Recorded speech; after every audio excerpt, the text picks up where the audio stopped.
Okay, so selective mutism. Yeah. It's a pretty complex anxiety disorder, actually, where someone can speak normally in like some situations, Right. but then in other situations, like specific social situations, they just can't. So they're physically able to talk, Exactly. but they It's just like a psychological block. can't. Yeah. Got it.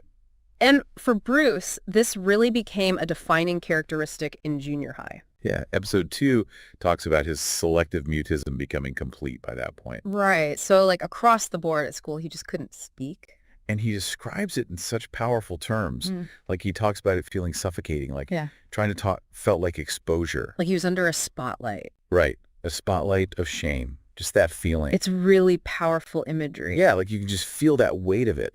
And what's really interesting is how he ties this back to something from way earlier in his childhood. Okay. Remember he talks about hiding behind a chair in kindergarten instead of bringing his milk money forward? Oh, yeah, I remember that. So even then, he had this tendency to withdraw into silence when he was anxious. But what really stood out to me was this contrast. Like completely silent at school, but then able to talk totally fine outside of school. Yeah, he had a paper route, talked to customers, worked at the medical mart. It's wild, right? Yeah. Like two completely different versions of himself. It really shows that it wasn't a physical inability to speak. Mm. It was something specific to the school environment.